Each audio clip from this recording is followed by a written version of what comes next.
2021년 1월 28일 목요일 아침 묵상의 시간을 함께 나누도록 하겠습니다. 오늘 주신 말씀은 베드로 후서 1장 4절로 11절까지 우리 다 같이 한 목소리로 함께 읽도록 하겠습니다. 이로써 그 보배롭고 지극히 큰 약속을 우리에게 주사 이 약속으로 말미암아 너희가 정욕 때문에 세상에서 썩어질 것을 피하여 신성한 성품에 참여하는 자가 되게 하려 하셨느니라. 그러므로 너희가 더욱 힘써 너희의 믿음의 덕의 지식을, 지식의 절제를, 절제의 인내를, 인내의 경건을, 경건의 형제 우애를, 형제 우애의 사랑을 더하라. 이런 것이 너희에게 있어 흡족한즉 너희로 우리 주 예수 그리스도의 알기에 게으르지 않고 열매 없는 자가 되지 않게 하려니와 이런 것이 없는 자는 맹인이라 멀리 보지 못하고 그의 옛죄가 깨끗하여 된 것을 잊었느니라. 그러므로 형제들아 더욱 힘써 너희의 부르심과 택하심을 굳게 하라. 너희가 이것을 행한즉 언제든지 실족하지 아니하리라. 이위 같이 하면 우리 주 곧 구주 예수 그리스도의 영원한 나라에 들어감을 넉넉히 너희에게 주시리라. 아멘. 베드로 후서 1장 4절로 어제와 동일한 11절 말씀을 보면서 신성한 성품이란 무엇인가 두 번째 시간을 함께 나누도록 하겠습니다. 베드로 후서는 거짓 교사들이 교회 안에 가만히 들어와서 외적인 박해 속에서도 내부적인 문제를 일으켜서 교리적인 혼란함을 소아시아에 있는 교회들에게 혼란함을 줬던 그 상황 속에서 진정한 이 땅 가운데 고난이 우리에게 닥칠 때 그 고난으로 인하여 우리의 내부적인 갈등, 외적으로부터 우리에게 들어오는 거짓 교사에 대하여 어떻게 방어하고 어떻게 우리의 신앙을 지켜야 할 것인가를 기록한 목적이 바로 베드로 후서입니다. 우리는 지난 시간에 요한복음 15장을 통하여 신성한 성품에 대하여 참여하는 자가 되기 위해서는 예수 그리스도에게 붙어 있어야 한다라는 말씀을 함께 나눴습니다. 그러면서 그러면 신성한 성품이 무엇인가 우리는 몇 가지로 나눠봤습니다. 그래서 믿음 위에 믿음의 하나를 더하는데 덕의 지식을, 지식의 절제를, 절제의 인내를. 왜 인내를 해야 되냐면 소망이 갖고 있는 사람은 절제뿐만 아니라 이 땅 가운데 흔들리지 아니하고 견고하게 소망 안에 붙들 수 있기 때문이다라고 우리가 함께 말씀을 나눴습니다. 그래서 인내는 누구나 할 수 있는 것이 아닙니다. 인내는 주 예수 그리스도에 대한 흔들리지 않냐는 소망을 가진 자만이 인내할 수 있음을 우리들에게 이야기해 줬습니다. 우리는 이어서 말씀을 함께 보도록 하겠습니다. 이 인내 위에 경건을 더하라라고 우리들에게 말씀해 주고 있는 것입니다. 6절 하반절에 보면 인내의 경건을 이렇게 우리에게 말씀해 주고 있습니다. 경건이란 무엇일까요? 경건이란 우리가 하나님 앞에 가져야 할 우리의 도리, 그 도리에 대한 도덕적 태도, 생각, 우리의 마음에 품은 뜻, 그리고 가치를 드러낼 수 있는 우리의 삶의 내면적 모습. 저는 이것을 이렇게 표현해 보고 싶어요. 향기 또는 우리의 매력 또는 스타일, 이렇게 표현해 보고 싶습니다. 우리가 그리스도인으로서의 그리스도인만이 갖고 있는 매력, 그리스도인에 대한 삶의 스타일, 그리고 그리스도인의 좋은 이 향기, 이것이 전부 경건에서 나오는 것입니다. 우리가 문화라고 얘기할 때 문화는 하루아침에 이루어지는 것이 아닙니다. 사람들의 삶이 습관이 되어지고 그 습관이 오랜 시간 속에 고착화가 되어지고 삶의 모든 삶의 스타일이 그렇게 되어질 때 우리는 그거를 문화다라고 표현해주고 있습니다. 네, 기독교인들에게도 문화가 필요한 것입니다. 기독교인들도 정직하고 진실하고 거짓이 없고 겸손하고 존중할 줄 알고 무엇보다 하나님 사랑하고 이웃도 사랑할 줄 아는 사람, 그런 삶의 모습들이 삶의 습관이 되어지고 그것이 직장이든 일터든 아니면 사람들과의 관계든 학업의 장소든 자신의 문화처럼 삶의 스타일로 그렇게 매력적인 그리스도의 모습으로 삶을 살아가는 것, 그것이 경건이라는 것입니다. 경건은 하루아침에 척하고 생겨나지 않는다는 것입니다. 경건은 끊임없이 자기 자신을 하나님 앞에 맞출 때 우리는 경건해지는 삶의 스타일을 갖게 되는 것입니다. 로마서 12장에서는 이렇게 이야기합니다. 너희는 이 세대를 본받지 말라라고 얘기하죠. 세상이 우리에게 주는 영향, 우리의 삶의 모습의 대부분의 많은 것들이 이 세상과 연관되어 삶을 살아가지만 그것의 영향을 받는 것이 아니라 도리어 그들에게 그리스도의 영향을 끼치는 사람이 되어야 하는 것입니다. 그들에게 있어 우리의 신앙에 방해가 되지 아니하고 우리의 신앙을 온전히 지킬 수 있는 문화는 받아들이되 우리가 그리스도인으로서 해서는 안 될 것들은 철저하게 배제해야 하는 것이죠.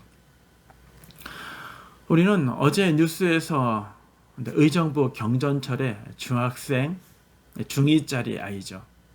노인에 대하여 폭행하는 모습이 나왔습니다. 저는 그 아이들이 그 촉범이라는 것을 이용을 하든 이용을 하지 않든 자기 잘못이 얼마나 올바르지 않은 것인지를 알지 못하는 것, 또 그 주변에 있는 사람들이 그 일들에 대하여 완강히 말리지 못하는 것들, 저는 이것이 참 슬픈 이 시대의 모습이라고 생각합니다. 뭔가가 힘 있는 자에게는 굴복하고 힘없는 사람에게는 함부로 대하는 아주 비겁한 삶의 모습을 그 어린아이가 배웠다라는 것입니다. 그뿐만 아니라 자신의 이득이 되어지면 쉽게 거짓말하고 아무것도 아닌 것처럼, 저는요 기독교인들이 거짓말을 너무 하는 것 저는 이해를 못해요. 이해를 못하겠습니다. 해서는 안 되겠죠. 어떤 상황이든 정직해야죠. 어떤 상황이든 진실을 말해야 하는 것입니다. 상주에서 열방 거기에 갔다가 상주에 있는 그곳에 갔다가 많은 사람들이 난 거기 가지 않았다고 얘기했지만 핸드폰으로 추적해 보니까 위치 추적하니까 갔다라는 것이죠. 저는 어떻게 기독교인으로서 그런 거짓말을 할 수 있을까?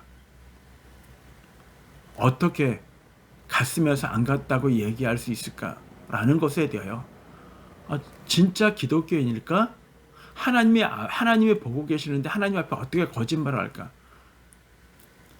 오늘 아침에 뉴스에 보니까 기독교인들은 전부 다 이 땅의 기독교는 무엇인가 이 방역의 중심에서 꼭 반대적인 거짓말하고 하지 말라는 건 하고, 그리고 그렇게 해서 일이 드러나면은 선긋기, 그들은 이단입니다 라고 이야기한다라는 것입니다. 도대체 왜 그런지 모르겠습니다. 왜 불법을 행하고 왜 올바르지 않은 것들을 행하는지를 잘 모르겠습니다. 도대체 이 세상이 사람들이 그런다 할지라도 기독교인들은 하지 말아야죠. 내가 손해를 본다 할지라도 정직해야죠. 그것이 우리가 이 세대를 본받는 것이 아니라 우리의 마음을 하나님의 말씀으로 깨끗게 하고 선하게 가져. 그래서 하나님의 거룩한 백성으로 삶을 살아가야 하는 것입니다.